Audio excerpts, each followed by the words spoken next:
Let's talk, you and I. Let's talk about fear. The house is empty as I write this. A cold February rain is falling outside. It's night. Sometimes when the wind blows the way it's blowing now, we lose the power. But for now it's on, and so let's talk very honestly about fear. Let's talk very rationally about moving to the rim of madness, and perhaps over the edge. My name is Stephen King. I am a grown man with a wife and 3 children. I love them. And I believe that the feeling is reciprocated. My job is writing, and it's a job I like very much. The stories, Carrie, Salem's Lot, and The Shining, have been successful enough to allow me to write full-time, which is an agreeable thing to be able to do. At this point in my life, I seem to be reasonably healthy. In the last year, I have been able to reduce my cigarette habit from the unfiltered brand I had smoked since I was 18 to a low nicotine and tar brand, and I still hope to be able to quit completely. My family and I live in a pleasant house beside a relatively unpolluted lake in Maine. Last fall, I awoke one morning and saw a deer standing on the back lawn by the picnic table. We have a good life. Still, let's talk about fear. We won't raise our voices, and we won't scream. We'll talk rationally, you and I. We'll talk about the way the good fabric of things sometimes has a way of unraveling with shocking suddenness. At night, when I go to bed, I still am at pains to be sure that my legs are under the blankets after the lights go out. I'm not a child anymore, but I don't like to sleep with one leg sticking out. Because if a cool hand ever reached out from under the bed, grasped my ankle, I might scream. Yes, I might scream to wake the dead. That sort of thing doesn't happen, of course, and we all know that.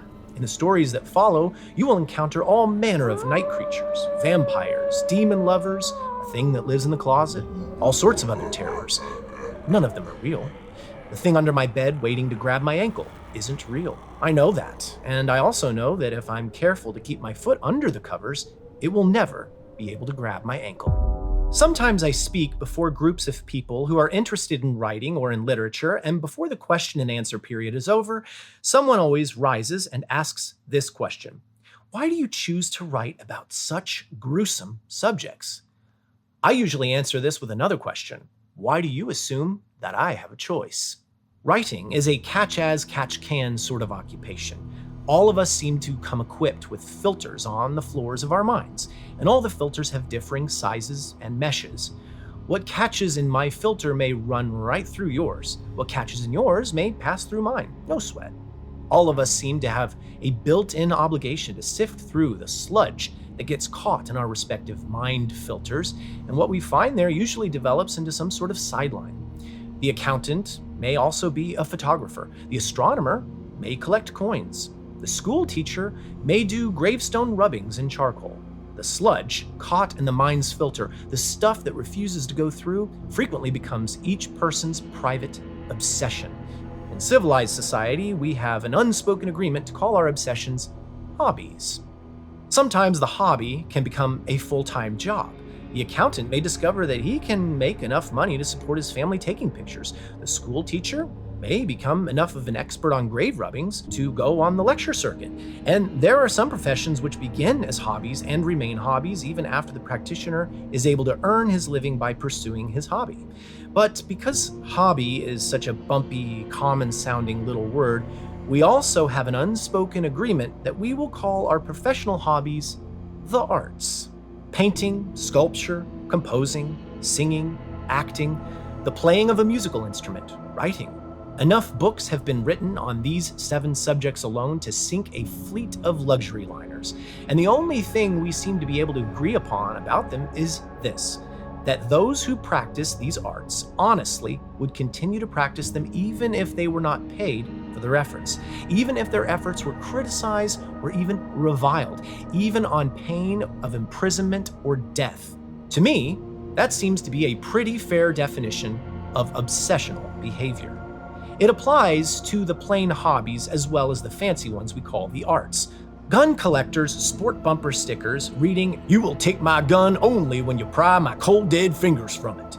And in the suburbs of Boston, housewives who discovered political activism during the busing furor often sported similar stickers reading, "You'll take me to prison before you take my children out of the neighborhood," on the back bumpers of their station wagons. Similarly, if coin collecting were outlawed tomorrow, The astronomer very likely wouldn't turn in his steel pennies and buffalo nickels. He'd wrap them carefully in plastic, sink them to the bottom of his toilet tank, and gloat over them after midnight. We seem to be wandering away from the subject of fear, but we really haven't wandered very far. The sludge that catches in the mesh of my drain is often the stuff of fear. My obsession is with the macabre. I didn't write any of the stories which follow for money, although some of them were sold to magazines before they appeared here, and I never once returned a check uncashed. I may be obsessional, but I'm not crazy. Yet, I repeat, I didn't write them for money. I wrote them because it occurred to me to write them. I have a marketable obsession. There are madmen and madwomen in padded cells the world over who are not so lucky. I am not a great artist, but I have always felt impelled to write.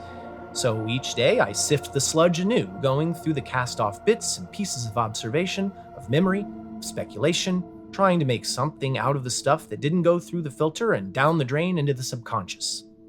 Louis L'Amour, the Western writer, and I might both stand at the edge of a small pond in Colorado, and we both might have an idea at exactly the same time. We might both feel the urge to sit down and try to work it out in words. His story might be about water rights in a dry season. My story would more likely be about some dreadful, hulking thing rising out of the still waters to carry off sheep and horses and finally people. Louis L'Amour's obsession centers on the history of the American West. I tend more toward things that slither by starlight. He writes westerns. I write fearsomes. We're both a little bit nuts. The arts are obsessional, and obsession is dangerous. It's like a knife in the mind. In some cases, Dylan Thomas comes to mind, and Ross Lockridge, and Hart Crane, and Sylvia Plath. The knife can turn savagely upon the person wielding it. Art is a localized illness, usually benign. Creative people tend to live a long time, sometimes terribly malignant.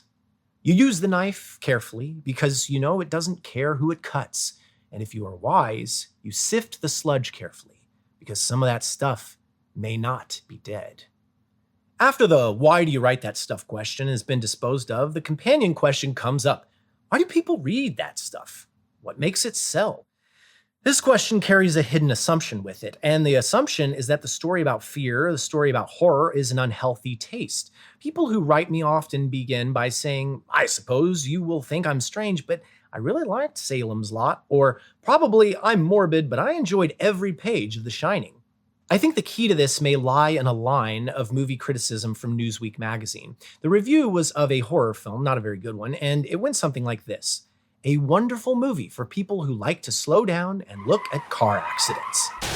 It's a good, snappy line, but when you stop and think about it, it applies to all horror films and stories. The Night of the Living Dead, with its gruesome scenes of human cannibalism and matricide, was certainly a film for people who like to slow down and look at car accidents.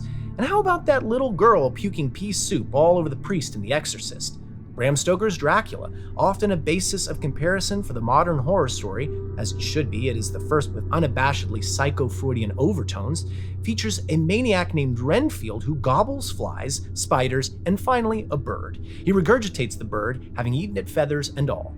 The novel also features the impalement, the ritual penetration, one could say, of a young and lovely female vampire and the murder of a baby and the baby's mother. The great literature of the supernatural often contains the same let's slow down and look at the accident syndrome. Beowulf slaughtering Grendel's mother, the narrator of The Telltale Heart dismembering his cataract-stricken benefactor and putting the pieces under the floorboards, the Hobbit Sam's grim battle with Shelob the spider in the final book of Tolkien's Rings trilogy. There will be some who will object strenuously to this line of thought, saying that Henry James is not showing us a car accident in The Turn of the Screw. They will claim that Nathaniel Hawthorne's stories of the macabre, such as Young Goodman Brown and The Minister's Black Veil, are also rather more tasteful than Dracula. It's a nonsensical idea. They are still showing us the car accident. The bodies have been removed, but we can still see the twisted wreckage and observe the blood on the upholstery. In some ways, the delicacy, the lack of melodrama, the low and studied tone of rationality that pervades a story like The Minister's Black Veil is even more terrible than Lovecraft's batrachian monstrosities or the auto da fe of Poe's The Pit and the Pendulum. The fact is, and most of us know this in our hearts, that very few of us can forego an uneasy peek at the wreckage bracketed by police cars and road flares on the turnpike at night. Senior citizens pick up the paper in the morning and immediately turn to the obituary column so they can see who they outlived. All of us are uneasily transfixed for a moment when we hear that a Dan Blocker has died, a Freddie Prinze, a Janis Joplin. We feel terror mixed with an odd sort of glee when we hear Paul Harvey on the radio telling us that a woman walked into a propeller blade during a rain squall at a small country airport, or that a man in a giant industrial blender was vaporized immediately when a coworker stumbled against the controls. No need to belabor the obvious. Life is full of horrors, small and large, but because the small ones are the ones we can comprehend, they are the ones that smack home with all the force of mortality. Our interest in these pocket horrors is undeniable, but so is our own revulsion. The two of them mix uneasily, and the byproduct of the mix seems to be guilt. A guilt which seems not much different from the guilt that used to accompany sexual awakening. It is not my business to tell you not to feel guilty any more than it is my business to justify my novels or the short stories which follow. But an interesting parallel between sex and fear can be observed. As we become capable of having sexual relationships, our interest in those relationships awakens. The interest, unless perverted somehow, tends naturally toward copulation and the continuance of the species. As we become aware of our own unavoidable termination, we become aware of the fear emotion. And I think that as copulation tends toward self-preservation, all fear tends toward a comprehension of the final ending. There's an old fable about 7 blind men who grabbed 7 different parts of an elephant. One of them thought he had a snake. One of them thought he had a giant palm leaf. One of them thought he was touching a stone pillar. When they got together, they decided they had an elephant. Fear is the emotion that makes us blind. How many things are we afraid of? We're afraid to turn off the lights when our hands are wet. We're afraid to stick a knife into the toaster to get the stuck English muffin without unplugging it first. We're afraid of what the doctor may tell us when the physical exam is over, when the airplane suddenly takes a great unearthly lurch in midair. We're afraid that the oil may run out, that the good air will run out, the good water, the good life. When the daughter promised to be in by 11 and it's now 12:15 and sleet is spatting against the window like dry sand, we sit and pretend to watch Johnny Carson and look occasionally at the mute telephone, and we feel the emotion that makes us blind, the emotion that makes stealthy ruin of the thinking process. The infant is a fearless creature, only until the first time the mother isn't there to pop the nipple into his mouth when he cries. The toddler quickly discovers the blunt and painful truths of the slamming door, the hot burner, the fever that goes without the croup or the measles. Children learn fear quickly. They pick it up off the mother or father's face when the parent comes into the bathroom and sees them with a bottle of pills or the safety razor. Fear makes us blind, and we touch each fear with all the avid curiosity of self-interest, trying to make a whole out of 100 parts, like the blind men with their elephant. We sense the shape. Children grasp it easily, forget it, and relearn it as adults. The shape is there, and most of us come to realize what it is sooner or later. It is the shape of a body under a sheet. All our fears add up to one great fear. All our fears are part of that great fear. An arm, a leg, a finger, an ear. We're afraid of the body under the sheet. It's our body. And the great appeal of horror fiction through the ages is that it serves as a rehearsal for our own deaths. The field has never been highly regarded. For a long time, the only friends that Poe and Lovecraft had were the French, who have somehow come to an arrangement with both sex and death, an arrangement that Poe and Lovecraft's fellow Americans certainly had no patience with. The Americans were busy building railroads, and Poe and Lovecraft died broke. Tolkien's Middle-earth fantasy went kicking around for 20 years before it became an above-ground success, and Kurt Vonnegut, whose books so often deal with a death rehearsal idea, has faced a steady wind of criticism, much of it mounting to hysterical pitch. It may be because the horror writer always brings bad news. You're going to die, he says. He's telling you to never mind Oral Roberts and his something good is going to happen to you, because something bad is also going to happen to you. And it may be cancer, and it may be a stroke, and it may be a car accident, but it's going to happen. And he takes your hand and he unfolds it in his own, and he takes you into the room and he puts your hands on the shape under the sheet and tells you to touch it here, here, and here. Of course, the subjects of death and fear are not the horror writers' sense. Plenty of so-called mainstream writers have dealt with these themes, and in a variety of different ways, from Fyodor Dostoevsky's Crime and Punishment, to Edward Albee's Who's Afraid of Virginia Woolf, to Ross MacDonald's Lou Archer stories. Fear has always been big. Death has always been big. They are two of the human constants.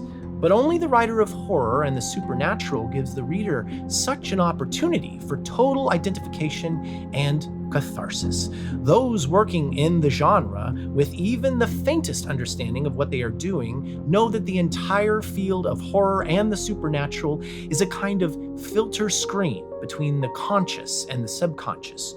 Horror fiction is like a central subway station in the human psyche, between the blue line of what we can safely internalize and the red line of what we need to get rid of in some way or another. When you read horror, you don't really believe what you read. You don't believe in vampires, werewolves, trucks that suddenly start up and drive themselves. The horrors that we all do believe in are the sort that Dostoevsky and Albee and MacDonald write about: hate, alienation, growing lovelessly old, tottering out into a hostile world on the unsteady legs of adolescence. We are, in our real everyday worlds, often like the masks of comedy and tragedy, grinning on the outside, grimacing on the inside. There's a central switching point somewhere inside, a transformer maybe, where the wires leading from those two masks connect. And that is the place where the horror story so often hits home. The horror story writer is not so different from the Welsh sin eater, who was supposed to take upon himself the sins of the dear departed by partaking of the dear departed's food. The tale of monstrosity and terror is a basket loosely packed with phobias. When the writer passes by, you take one of his imaginary horrors out of the basket and put one of your real ones in, at least for a time. Back in the 1950s, there was a tremendous surge of giant bug movies. Them, The Beginning of the End, The Deadly Mantis, and so on. Almost without fail, as the movie progressed, we found out that these gigantic, ugly mutants were the results of A-bomb tests in New Mexico, or on deserted Pacific atolls, and in the more recent horror of Party Beach, which might have been subtitled Beach Blanket Armageddon, the culprit was nuclear reactor waste. Taken together, the big bug movies form an undeniable pattern, an uneasy gestalt of a whole country's terror of the new age that the Manhattan Project had rung in. Later in the 50s, there was a cycle of teenage horror movies, beginning with I Was a Teenage Werewolf, and culminating with such epics as Teenagers from Outer Space and The Blob, in which a beardless Steve McQueen battled a sort of jello mutant with the help of his teenage friends. In an age when every weekly magazine contained at least one article on the rising tide of juvenile delinquency, the teenager fright films expressed a whole country's uneasiness with the youth revolution even then brewing. When you saw Michael Landon turn into a werewolf in a high school letter jacket, a connection happened between the fantasy on the screen and your own floating anxieties about the nerd and the hot rod that your daughter was dating. To the teenagers themselves, I was one of them, and speak from experience, the monsters spawned in the least American international studios gave them a chance to see something even uglier than they felt themselves to be. What were a few pimples compared to the shambling thing that used to be a high school kid in I Was a Teenage Frankenstein? This same cycle also expressed the teenagers' own feelings that they were being unfairly put upon and put down by their elders, and their parents just did not understand. The movies are formulaic, as so much of horror fiction is, written or filmed, and what the formula expresses most clearly is a whole generation's paranoia. A paranoia, no doubt, caused in part by all the articles their parents were reading. In the films, some terrible, warty horror is menacing Elmville. The kids know because the flying saucer landed near Lover's Lane. In the first reel, the warty horror kills an old man in a pickup truck. The old man was unfailingly played by Alicia Cook Jr. In the next 3 reels, the kids try to convince their elders that the warty horror is indeed slinking around. "Get out of here before I lock you all up for violating the curfew!" Elmville's police chief growls just before the monster slithers down Main Street, laying waste in all directions. In the end, it is the quick-thinking kids who put an end to the warty horror, and then go off to the local hangout to suck up chocolate malteds and jitterbug to some forgettable tune as the end credits run. That's 3 separate opportunities for catharsis in one cycle of movies. Not bad for a bunch of low-budget epics that were usually done in under 10 days. It didn't happen because the writers and producers and directors of those films wanted it to happen. It happened because the horror tale lives most naturally at that connection point between the conscious and the subconscious, the place where both image and allegory occurs most naturally and with the most devastating effect. There is a direct line of evolution between I Was a Teenage Werewolf and Stanley Kubrick's A Clockwork Orange, and between Teenage Monster and Brian De Palma's film Carrie. Great horror fiction is almost always allegorical. Sometimes the allegory is intended, as in Animal Farm and 1984, and sometimes it just happens. J.R.R. Tolkien swore up and down that the Dark Lord of Mordor was not Hitler in fantasy dress, but the theses and term papers to just that effect go on, maybe because, as Bob Dylan says, when you got a lot of knives and forks, you gotta cut something. The works of Edward Albee, of Steinbeck, Camus, Faulkner, they deal with fear and death, sometimes with horror, but usually these mainstream writers deal with it in a more normal, real-life way. Their work is set in the frame of a rational world. They are stories that could happen. They are on that subway line that runs through the external world. There are other writers, James Joyce, Faulkner again, poets such as T.S. Eliot and Sylvia Plath and Anne Sexton, whose work is set in the land of the symbolic unconsciousness. They are on the subway line running into the internal landscape. But the horror writer is almost always at the terminal joining the two, at least if he is on the mark. When he is at his best, we often have that weird sensation of being not quite asleep or awake, when time stretches and skews, when we can hear voices but cannot make out the words or the intent, when the dream seems real and the reality dreamlike. That is a strange and wonderful terminal. Hill House is there, in that place where the trains run both ways, with its doors that swing sensibly shut. The woman in the room with the yellow wallpaper is there, crawling along the floor with her head pressed against that faint grease mark. The Barrow Whites that menaced Frodo and Sam are there, and Pickman's model, the Wendigo, Norman Bates and his terrible mother. No waking or dreaming in this terminal, but only the voice of the writer, low and rational, talking about the way the good fabric of things sometimes has a way of unraveling with shocking suddenness. He's telling you that you want to see the car accident, and yes, he's right. You do. There's a dead voice on the phone, something behind the walls of the old house that sounds bigger than a rat. Movement at the foot of the cellar stairs. He wants you to see all of those things and more. He wants you to put your hands on the shape under the sheet, and you want to put your hands there. Yes. These are some of the things I feel that the horror story does, but I am firmly convinced that it must do one more thing. This above all others. It must tell a tale that holds the reader or the listener spellbound for a little while, lost in a world that never was, never could be. It must be like the wedding guest that stoppeth one of three. All my life as a writer, I have been committed to the idea that in fiction, the story value holds dominance over every other facet of the writer's craft. Characterization, theme, mood, none of those things is anything if the story is dull. And if the story does hold you, all else can be forgiven. My favorite line to that effect came from the pen of Edgar Rice Burroughs. No one's candidate for great world writer, but a man who understood story values completely. On page 1 of The Land That Time Forgot, the narrator finds a manuscript in a bottle. The rest of the novel is the presentation of that manuscript. The narrator says, "Read one page, and I will be forgotten." It's a pledge that Burroughs makes good on. Many writers with talents greater than his have not. In fine, gentle reader, here's a truth that makes the strongest writer gnash his teeth. With the exception of 3 small groups of people, no one reads a writer's preface. The exceptions are 1, the writer's close family, usually his wife and his mother; 2, the writer's accredited representative and the editorial people and assorted munchkins; whose chief interest is to find out if anyone has been libeled in the course of the writer's wanderings, and 3, those people who have had a hand in helping the writer on his way. These are the people who want to know whether or not the writer's head has gotten so big that he has managed to forget that he didn't do it by himself. Other readers are apt to feel, with perfect justification, that the author's preface is a gross imposition, a multi-page commercial for himself, even more offensive than the cigarette ads that have proliferated in the center section of the paperback books.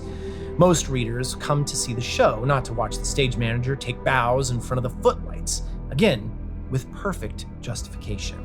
I'm leaving now. The show is going to start soon. We're going to go into that room and touch the shape under the sheet, but before I leave, I want to take just 2 or 3 more minutes of your time to thank some people from each of the 3 groups above, and from a 4th. Bear with me as I say a few thank yous.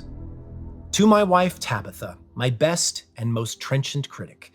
When she feels the work is good, she says so. When she feels I've put my foot in it, she sets me on my ass as kindly and lovingly as possible. To my kids, Naomi, Joe, and Owen, who have been very understanding about their father's peculiar doings in the downstairs room. And to my mother, who died in 1973, and to whom this book is dedicated. Her encouragement was steady and unwavering. She always seemed able to find 40 or 50 cents for the obligatory stamped, self-addressed return envelope. And no one, including myself, was more pleased than she when I broke through. In that second group, particular thanks are due my editor, William G. Thompson of Doubleday and Company, who has worked with me patiently, who has suffered my daily phone calls with constant good cheer, and who showed kindness to a young writer with no credentials some years ago, and who has stuck with that writer since then. In the third group are the people who first bought my work, Mr. Robert A.W. Lowndes, who purchased the first 2 stories I ever sold, Mr. Douglas Allen and Mr. Nye Wilden of the Dugent Publishing Corporation, who bought so many of the ones that followed for Cavalier and Gent back in the scuffling days when the checks sometimes came just in time to avoid what the power companies euphemistically call an interruption in service. To Elaine Geiger and Herbert Schnall and Carolyn Stromberg of the New American Library, to Gerard van der Loon of Penthouse and Harris Deinstry of Cosmopolitan. Thanks to all of you. There's one final group that I'd like to thank, and that is each and every reader who ever unlimbered his or her wallet to buy something that I wrote. In a great many ways, this is your book because it sure never would have happened without you. So, thanks. Where I am, it's still dark and rainy. We've got a fine night for it. There's something I want to show you, something I want you to touch. It's in a room not far from here. In fact, it's almost as close as the next page. Shall we go? Bridgeton, Maine, February 27th, 1977.